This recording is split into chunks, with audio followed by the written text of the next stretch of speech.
네, 글로벌 정치 흐름 속에서 국내 시장에 대한 투자 전략을 알아보겠습니다. 연결고리 오늘 유한타증권 송태현 과장 나오셨습니다. 어서 오세요, 과장님. 네, 안녕하세요. 네, 자 그럼 과장님과 볼 첫 번째 주제 보도록 하겠습니다. 공개해 주시죠. 네, OTT 쪽이네요. 넷플릭스 지속적인 상승, 역대 최고치를 경신했다. 자, 세부적인 내용 좀 보도록 할까요? 네, 네, 말씀하신 것처럼 사실 넷플릭스의 지금 차트를 보게 되면은 네. 지금 엄청난 상승세를 기록을 하고 있습니다. 그랬군요. 지금 한 5거래일 중에서 네. 14거래일 동안 이 양봉을 기록하게 되는. 강력한 호재가 있습니다. 그렇다고 해서 강력한 호재가 또 뉴스로 나온 건 아니에요. 그렇군요. 지금 보시는 것처럼 사실 이날 하루 이제 1%의 조정이 있은 이후에는 계속 다 빨간 양봉을 그려내고 있는 그러네요. 거예요. 이때 사실 뭐 주가도 보게 되면 지수도 보게 되면 중간중간 흔들린 때도 상당히 많았었거든요. 그럼에도 불구하고 넷플릭스가 상당히 견조했다라고 보시면 될 것 같고, 네. 사실 팡 중에서도 이제 넷플릭스는 빼야 되는 것이 아니냐 2분기 실적 나오고 나서 그런 말도 그렇죠. 상당히 많았었는데, 그렇죠. 예. 요즘 주가의 움직임 그리고 사상 최고가를 갱신을 한 흐름을 보게 되었을 때 넷플릭스에 대한 저력이 나오는 것이 아닌가라고 생각을 해볼 수 있는 것 같습니다. 그렇군요. 예. 그리고 일각에서는 이제 넷플릭스가 그동안 이제 다른 종목들 대비 오르지 못했었기 때문에 넷플릭스가 이제 주가가 상승이 나온다라고 이야기를 하시는 분들도 많은데, 네. 과연 그러한 이슈로 52주 신고가 그리고 사상 최고가를 경신을 할 수가 있는 것인가를 생각을 해봤을 때는 부족하지 않나요? 예. 조금 이 흐름 자체를 다시 한번 생각을 해볼 필요성이 있다라고 보시면 될 것 같고요. 네. JP모건에서는 이제 시네마콘에서 이 다수의 사양강 기업의 임원진들과 네. 대화를 해봤었는데, 네.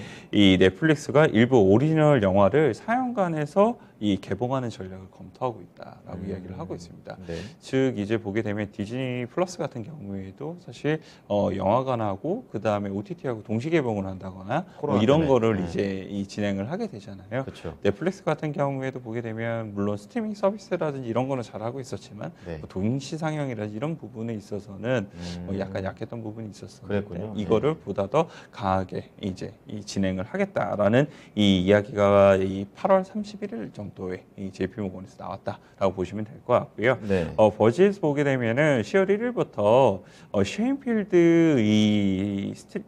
셰인필드 관련된 이 시리즈를 이제 다시 스트리밍 서비스를 실시를 하겠다라고 이야기를 하게 됩니다. 그래서 제가 셰인필드를 좀 찾아봤었었는데, 뭡니까? 드라마입니까? 이 드라마인데 예. 1989년도부터 1998년도까지인가요? 예. 되게 옛날 드라마. 되게 옛날에 이제 엄청나게 인기가 있었던 드라마인데, 예. 그 드라마를 다시 이제 방영을 하겠다라고 이야기를 하게 된 거고요. 이 관련돼서 뭐 지금도 이 드라마에 대한 수요가 상당히 있다라고 이야기를 하고 있어요. 물론 그렇군요. 넷플릭스 같은 경우에 예전에 이 시리즈 같은 경우를 방영을 했었었는데, 그때 한 7% 정도의 이제 이 점유율을 가지고 있었었고, 매출에 대한, 그리고 이거를 잠시 이제 다른 쪽으로 이제 판권을 넘겨주게 됐었다가 네. 이번에 다시 찾아오게 되는 뭐 이러한 이제 사연이 있군요. 흐름을 보였다라고 예. 보시면 되는데, 모르겠습니다. 제 개인적인 입장에서는 한 2000년도 넘어가는 드라마에 대해서는 다시 봤던 기억이 있기는 한데, 네. 그 이전의 드라마까지 다시 챙겨본 기억이 없기 때문에 음. 과연 이러한 부분이 어느 정도나 더 이제 이 넷플릭스의 매출액에 긍정적인 영향을 미치게 될지는 네. 한번 생각을 해보시는 게 좋지 않을까라고 생각이 되고 있고요. 그렇군요. CT에서는 넷플릭스 관련돼서 다수의 우려 요인이 존재하는 건 사실이다라고 이야기를 하고 있습니다. 네. 이 콘텐츠 투자가 계속적으로 진행이 됨에 따라서 비용에 대한 부분은 계속적으로 나가고 있는데, 이 반대로 이제 성장성, 즉 가입자의 증가에 대한 속도 그렇죠. 자체는 둔화가 되고 있다는 점이 상당히 우려스러운 점이 많다라고 이야기를 하고 있는데요. 이 네. 콘텐츠 투자는 그럼에도 불구하고 결국 넷플릭스의 가격에 대한 결정력을 올려줄 수 있는 부분이기 때문에 그렇죠. 이런 콘텐츠 투자는 계속적으로 돼야만 한다라고 이야기를 하고 있습니다. 그러면서 CT 같은 경우에는 목표 주가를 한 590불. 근데 이게 590불을 제시를 했었는데, 이 종가 기준 590불이거든요. 아마 추가적인 이제 상향이 레포트가 있겠죠. 네. 이제 나올 가능성이 상당히 음. 높다라고 보시면 될 것 같고요. 키뱅크 쪽에서 보게 되면은 지역별로 콘텐츠의 반응이 상당히 다르다라고 이야기를 하고 있어요. 즉 어느 지역에서는 이 관련된 이 컨텐츠가 먹히고 네. 어느 지역에서는 또 다른 이제 류의 컨텐츠가 먹히게 되는데 네. 지금 컨텐츠의 제작이라든지 이런 부분의 스케줄을 생각을 해보게 되었을 때 4분기 때 다시 한 번 더 가입자 수에 대한 증가가 많이 강하게 이제 나타나게 될 것이다라고 이야기를 하는 모습이 있었습니다. 네. 뭐 이에 따라서 넷플릭스의 주가에 대해서 긍정적으로 이제 이 전망을 하는 모습이 있었고요. 목표 주가를 다시 한 번 더 상향시킨 부분이 있었습니다. 네, 뭐 굉장히 강한 뭐는 호재가 있었다라기보다는 전반적인 시장의 평가들을 보면서 앞으로 OTT 시장에 대한 긍정적인 전망 그리고 부정적인 우려되는 부분까지 좀 짚어봤는데요. 어떤 국내 증시에서도 이제 관련된 콘텐츠 종목들이 많으니까 어떤 종목들을 볼까요? 네, 요즘 보시게 되시면은 넷플릭스에서 혹시 구독을 하시고 시청을 하시나요? 저는 넷플릭스를 아직 안 봐봤어요. 아, 그러시구나. 네, 저는 넷플릭스를 보고는 있는데 아직 네. 못 보기는 했어요. 근데 요즘 보게 되면은 이 파퓰레이션 이 탑 1에 보게 되면 DP라는 이제 이 컨텐츠가 그건 요즘 압니다. 올라옵니다. 예, 군대 얘기죠. 예, 군대 네. 얘기고 그리고 이 탈주범을 이제 찾는 잡는 거. 네, 네. 거기에 이제 주연이 정예인 씨가 그렇죠. 나오게 되는데 이 관련된 이제 콘텐츠가 상당히 인기가 지금 좋아요. 아, 그래요? 좋은데 이 만든 회사를 보게 되면 제이 콘텐츠리 자회사가 이제 이거를 만들게 되고 뭐 연계 실적이라든지 이런 부분이 제이 콘텐츠리에 잡히는 부분이 있게 됩니다. 그래서 그렇군요. 제이 콘텐츠리를 이러한 이제 넷플릭스라든지 아니면 뭐 DP 관련돼서 요즘 인기도 상당히 좋아지고 있으니까 네. 관련돼서 한번 보셔야 되지 않을까 이렇게 생각을 해볼 수가 있는 것 같고요. 음. 이 제이 콘텐츠리 같은 경우에는 지난해 5월부터 넷플릭스하고 지금 한 3년 동안 20여 편 동시 방영 드라마에 대해서 지금 이 계약을 맺게 되고 두 편에서 세 편 정도는 넷플릭스 오리지널 콘텐츠하고도 지금 공급 계약을 체결해 맺어진 부분이 있거든요. 그래서 단독이군요. 예. 뭐 이런 부분을 생각을 해보게 되었을 때 계속적으로 이 넷플릭스가 콘텐츠에 대한 투자를 뭐 계속 진행을 하게 되고 그에 네. 따라서 추가적으로 더욱더 계약을 맺을 수 있는 부분이 생기게 될 거고 이번 계약이 종료가 되게 되면 다음엔 조금 더 높은 단가로 이제 이 계약을 맺을 수 있지 않을까 이렇게 생각을 해볼 수 있는 것 같고요. 네. 그리고 두 번째 종목을 이제 말씀을 드리게 되면은 키다리 스튜디오가 돼요. 예. 이 키다리 스튜디오는 이 DP의 원작이 이제 웹툰인데 예. 그 웹툰의 연재가 되고 있는 게 레진 코믹스에서 네. 이제 이 연재가 되고 있습니다. 그런데 그렇군요. 키다리 스튜디오가 레진 코믹스를 인수를 한 부분이 있었었거든요. 그래서 관련돼서 수혜를 받을 수 있다라는 이제 관측이 좀 나왔던 부분이 있었습니다. 그래서 그렇군요. 요즘 주가를 보게 된다 하더라도 상당히 가파르게 이제 올라오고 있는 모습을 보이고 있는데 네. 이런 부분에서 추가적인 상승이 나올 수 있는 아직까지는 기술적인 부분이 보인다라고 보시면 될 것 같습니다. 네, 콘텐츠와 관련해서 OTT 종목들을 전반적으로 좀 살펴봤습니다. 자, 두 번째 연결고리 체크해 보겠습니다. 주제 공개해 주시죠. 네, 브로드컴이네요. 실적 발표가 났고 성장세가 더 가속될 거다라는 그런 내용이 나왔는데요. 내용 부탁드립니다.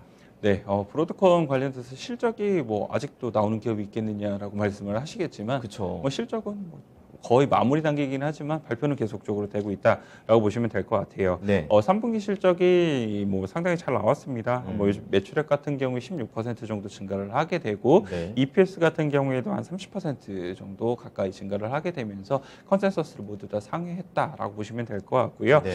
사업 부분별로 보게 된다 하더라도 반도체 솔루션 같은 경우에도 한 19% 정도 이제 증가를 하게 되고 인프라 소프트웨어 같은 경우에는 조금 낮았어요. 한 9.7% 정도 이제 증가를 하게 되면서 그렇군요. 그래도 어느 정도 고른 성장을 좀 보였다라고 보시면 될 것 같고요. 예. 바클레이즈에서는 이 브로드컴의 이 견고한 실적 내용하고 경영진이 이제 제시한 가이던스 같은 경우에 이 투자 심리를 지지해주는 요인이 된다라고 이야기를 하고 있고요.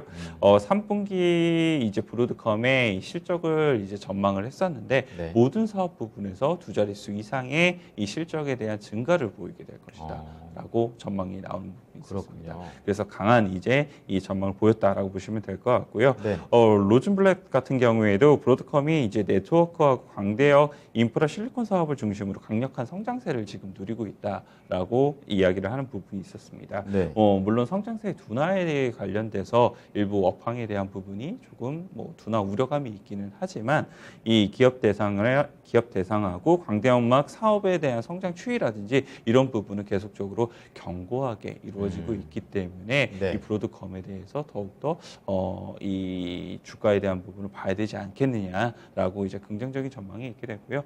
브로드컴 관련돼서는 사실 이 팹리스 업체 이제 설계를 중점적으로 하고 있는 업체이기 때문에 이런 부분에 있어서 팹리스 업체들 뭐 주가가 계속적으로 좀 좋은 흐름이 나올 수 있다라고 보시면 될 것 같습니다. 국내에서도 이제 관련해서 반도체 팹리스 업체를 봐야 되는 건가요?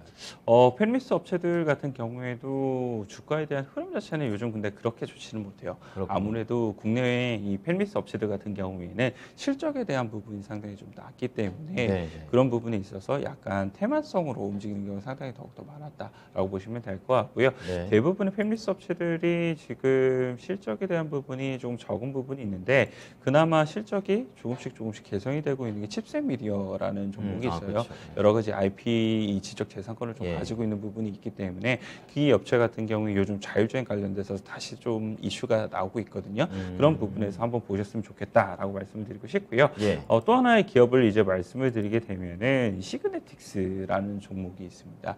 이 종목 같은 경우에는 브로드컴의 이 매출 비중이 한 25% 정도 되게 돼요. 상당하네요. 이 기업 같은 경우에 반도체 패키징이라든지 이런 부분을 하고 있는 업체인데 이 삼성전자라는 SK 하이닉스 관련돼서 이제 매출액이라든지 이런 최대 고객사를 가지고 있고요. 예. 그 외에도 이제 브로드컴이 한 25% 정도 가지게 되면서 브로드컴에 대한 이런 매출액이라든지 이런 부분이 더욱더 좋아지게 되면은 이 시그네틱스에 대한 이런 실적도 좋아질 수 있는 부분이 많아질 것이다라고 보시면 될 것 같고요. 네. 이 기업 같은 경우에는 사실 힘들었던 부분이 상당히 많았었는데 이 실적을 보시게 되면은 작년도 4분기 때부터 이 실적이 턴어라운드가 되는 모습이 좀 보이고 있거든요. 그래서 그렇군요. 이런 부분을 생각을 해보게 됐을 때는 이 올해 벌써 영업이익이 거의 100억 가까이 벌었잖아요. 예. 그럼에도 불구하고 시가총액이 상당히 낮습니다. 그렇군요. 그래서 뭐 삼성전자가 이제 캐패시티 증대라든지 아니면 M&A에 대한 이슈가 나오게 되면은 시그네틱스가 주가가 반응을 하는 부분까지 있다는 점을 생각을 하시면서 네. 한번 투자를 한번 해보셨으면 좋을 것 같습니다. 네, 오늘은 OTT와 관련된 부분 그리고 반도체 쪽 알아봤습니다. 잘 참고하겠습니다. 고맙습니다. 네, 감사합니다.